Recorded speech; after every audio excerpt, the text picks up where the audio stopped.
guys, I'm just Jershin, and welcome back to Season 3 of PokeMarch Madness. The theme, of course, of Season 3 is characters.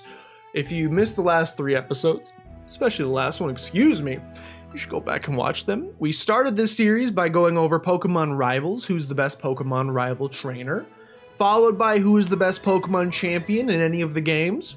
2 very serious, analytical even, videos. And last time, we looked at moms and see which one made my heart beat the fastest. Today, we will be getting kind of back into the realm, at least more so, of some objective metrics. Today we are looking at the evil teams across the multiple Pokemon games. We will be comparing them to each other, bracket style, and by the end of today, we will crown a singular who is the best, most fearsome evil team of all time. Now, all of these guys have something in common. Every Pokemon game's gotta have an evil team. For the most part, I'm gonna be honest, they kind of just serve as like annoying roadblocks, speed bumps even, not even roadblocks, because they're typically not like huge tests of skill. They are mostly just nuisances who throw like 30 Zubats your way that you can easily stomp over, but you have to fight 30 of their grunts in a row just for a chance to fight their leaders. Speaking of leaders, the question is, should I factor them in or not? I don't know, I've been going back and forth on this. But at the very least, if we're trying to be objective, one of these singular metrics that you can definitely use to judge an evil team is their motivation. We're gonna take a look at the evil, that's in my opinion, what makes a good evil team. Are they truly evil, or are they here just to be annoying? What is their ultimate motivation at the end of the day? And in addition to that, is there some complexity to it, or is it pretty boring and flat? If you want to split those into 2 possible tiers, we can certainly do so, but at the very least, I'll be taking a look at their inner motivations. Some other things I thought about bringing up, like I said, the leaders, the types of Pokemon that they use, although there's a lot of consistency across some of every evil team uses a bunch of poison types, a bunch of Zubats, a bunch of whatever the Route 1 normal type is, so they're kind of samey in that regard. So I think the thing that diversifies the teams the most, you know, let's incorporate aesthetics as well, because I think the aesthetic can be, is a very differing aspect between them. We'll take a look at the aesthetic, but the most important aspect for me personally, what is your ultimate motivation? Now, NSL and Yeetus, good friends of the channel, will be doing this tier list as well. You should go check it out. Link in the description below. You can watch both of their videos to see where they disagree with me. We will be starting on the left side, going down, moving on to the right side, going down. There's obviously less teams here than there have been than characters that there have been in some of the previous brackets, so it should be a little bit quicker potentially. Depending on how deep a dive I want to do to go into the psyches of these individual teams here. Okay, starting at the top left, we have Team Rocket versus Team Skull. These 2 teams actually have a decent amount in common with each other, and that is that they're kind of just rapscallions, to use a very common phrase that most people would use. They're just your generic criminals. Team Rocket obviously is meant, with their leader Giovanni, is meant to mimic kind of the Pokemon Mafia. They exist purely to, I think Giovanni talks about taking over the world, but really they just exist to cause mayhem. They steal your Pokemon and they give them to Giovanni. That is their main goal, is to cause a ruckus. It's a pretty simple goal at the end of the day, especially compared to some of the world-ending ambitions of some of the future teams. It did feel like for a while, and maybe it's not a great thing, they kept trying to raise the stakes of the evil team. And they went from, hey, we're just some bad guys, we're just your generic bad guys, to I will take over the world and destroy mankind. But things were simpler back then. One thing Team Rocket has going for it, Team Rocket was the villain in both Gen 1 and Gen 2, Red, Blue, and Gold and Silver. They're very memorable, and I don't know how much of that is just nostalgia driving that. I wonder if we should, I don't know if we'll factor Team Rainbow Rocket's kind of its own thing. That was a Sun and Moon special that kind of combined all the teams, so we'll forget about that. Team Skull, on the other hand, they kind of get the dirty. They get the dirty a little bit because they're introduced as the evil team of Pokemon Sun and Moon, but you end up finding out that they're kind of just, they're Team Rocket, but like even lower level. Like Team Rocket's pulling off bank heists. Team Skull is like stealing lemonade from the little girl's lemonade stand in the neighborhood. They're pulling off very petty thefts. They purely exist just to be a nuisance and to be annoying. And I think they're more interesting than Team Rocket. They're not bad just to be bad. Their characters are fleshed out a little more. I really like Guzma. They're kind of like outcasts of society that have come together and found camaraderie in this little gang that they've put together. And while they do make other people's life a big old pain in the butt, I don't think they're like inherently evil. In fact, you could maybe argue that even like the Aether Foundation in Pokemon Sun and Moon ends up being like a more potentially evil, devastating, even though they introduced Team Skull as the evil team. Yeah, it almost feels like it's for like a bait and switch to be like, but the Aether Foundation's actually bad. And so for that, I don't know if I can actually classify them as the true evil team even of their region. So I have to give it to Team Rocket. They strike a little bit more fear into the heart.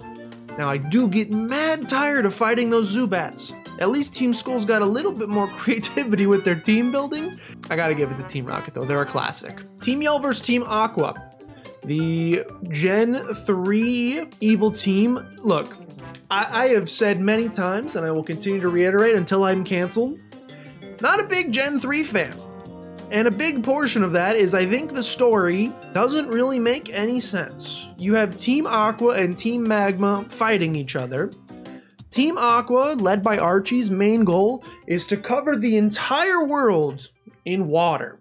And then when they unleash Kyogre out into the world and it begins raining unstoppably and water levels start rising, they're suddenly panicked. What the heck? I didn't know it was gonna kill everybody. You didn't know that when the water level rose and erased all land from planet Earth, it was gonna kill everybody? And the vice versa for Team Magma. We want to erupt all of the world's volcanoes and get rid of all the water on planet Earth. Oh, the thing that like 75% of the human body is made of, you just want to get rid of all of that. Yeah, it doesn't make any sense. I don't understand either of these two teams' motivations. That's a Gen 3 gripe though. Team Yell, much like Team Skull, they're not really, they kind of did a bait and switch with them too. You meet them and you're like, oh, they're the bad team. But then as you get farther in the game, you realize that they were just commissioned by Pierre to go cheer on Marnie and to annoy people who get in Marnie's way. At the end of the day, Chairman Rose is kind of more of a villain than Team Yell ever poses. They're very small potatoes when it comes to the grand scheme of their ambitions. So if we're going based off ambitions, I'll give it to Team Aqua, even if their ambitions make zero sense. It's evil, I'll give you that, covering the entire world and killing the entire human population or forcing humans to live like they do in Pacific Logtown. That's pretty evil. Team Flare versus Team Galactic. Team Flare, I don't even get what you do. We are an evil team dedicated to... They're very strange, because all they talk about the entire game is dressing cool and being pretty and being beauty. Lysander loves beauty. All of my team members must be beautiful, perfectly pressed suits.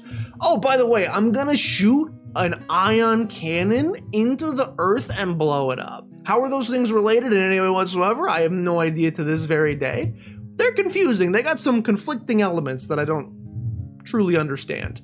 And I think even though they're pretty evil, like they tried to blow up they wanted to end all life on planet Earth. That's a pretty evil ambition. I don't really get it. Team Galactic is at least interesting. While I think that, yet again, Cyrus's ambitions are misguided, he should probably understand the repercussions of messing with the Pokemon that control space and time. They have a cool theme to them. The bowl cuts, look.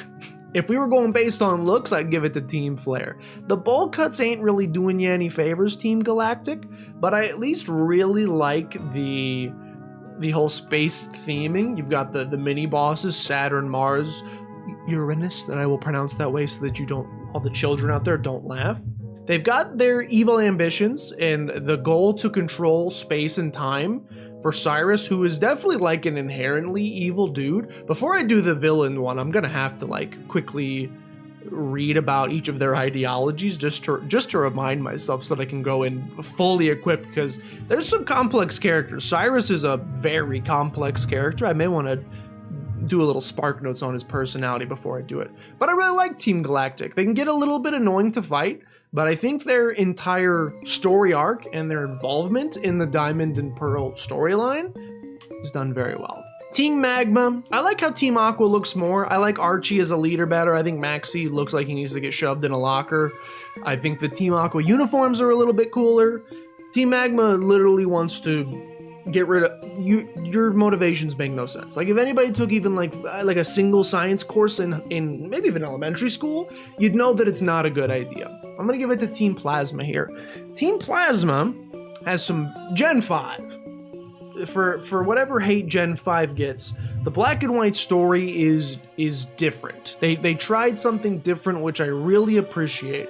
Instead of, hey, we're bad evil team, we want to take over the world, we want to blow up the planet or cover it in lava or water or whatever, we want to control space and time. Team Plasma, much like N, who is the king of Team Plasma, and gets us even though he's kind of just putting on a facade and just ends up being a bad guy at the end. Team Plasma puts on this facade of, we are freeing Pokemon. It's a battle of ideologies. You trainers put Pokemon into Pokeballs. You keep them there against their will. They're almost like the PETA of the world. Actually, very accurately, they're like the PETA of the world because they end up having ulterior motives. But, sorry. I really like the ideology, the battle of the ideology, the fact that from their perspective, they think they're doing good. Now, they don't know about potentially Ghetsis' evil plans, but N and Team Plasma, they truly think they're, based on their ideology and their perspective on things, it's very cult-like in that way, and I think it's a nice change of pace. They kind of feel like they're doing the right thing, and I like that about them quite a bit. And Team Magma sucks. Also, the Team Plasma battle music, I mean, Gen 5 music slaps in general. The Team Plasma fight song, c'est magnifique. Team Aqua, you barely squeezed past the first round, so congratulations. Team Rocket, the classics. You're going to be moving on to the finals. And on the right side, Team Galactic, Team Plasma is they're two very well done teams. They are two very well done teams. I think I'm going to slightly give the edge here. I like what both of them stand for. I think Plasma's a better written team. I think Team Plasma's a little bit more interesting overall. Maybe it's because we got Pokemon Black 2 and White 2 as well, so you get to see like extra sides of them, which is pretty cool. You do technically, I don't know if we want to include Pokemon Legends or Arceus in this discussion. You do technically get to see Team Galactic, thousands of years ago that it would end up becoming Team Galactic in the future ages. I don't know if we want to factor that in. It's cool that they get some cool backstory and a little bit of the Galaxy Expedition team, sorry. It's cool that you get to see we'll call it humble beginnings, and what starts so humble can turn so evil. The lore of the Sinnoh region is amazing in general, but I gotta separate just the lore and my love for Gen 4 for the actual team itself, the ideology they stand for, and how interesting they are as basically a cult. I think they show off the cult worship thing very cool. From the very first town, after you get your starter, you walk into the first town and Ghetsis is preaching about freeing your Pokemon. And this weirdo with green hair comes up to you and says he can feel the heartbeat of your Pokemon. There's a lot of intrigue involved with them. And because there's so much intrigue, I'm gonna give it to Team Plasma. Overall, even though Team Rocket's got a lot of nostalgia, they're pretty flat and pretty boring. They're just bad guys, which is fine. The world in these games needs some adversaries to go against, but they're bad, and that's pretty much it. They exist to be bad. They're bad because they exist to be bad. There's not a lot of wavering. Other than Giovanni, I guess, sometimes after you beat him, he's like, why'd I lose to a kid? I'm gonna go hide in a cave for 3 years. And then send out a radio signal? I don't really understand why he did that. Team Plasma, on the other hand, has some nuance to their ambitions. And for that, I think that Team Plasma is the best evil team of any Pokemon game. Do you agree? Do you disagree? Fight me down in the comments below. Don't actually, I'm fragile, but I'll have a link to this in the description below. If you'd like to fill this bracket out yourself, you certainly can do so. And you can send it to me either on Twitter at JustJurshin, or you could join the community Discord, link in the description below. And you can share it in the Pokemon section of the community Discord is a great place to do so. Our boys NSL and Edis also will have done or will be doing brackets for this eventually. So I'll have links to their channels in the description. You should go and check them out. And with that, I hope you enjoyed. If you did, please consider showing some support down below. Liking, commenting, subscribing, all help out a great deal. Share with your grandmother as always. But with that, thank you guys so much for watching, and I'll see you guys next time.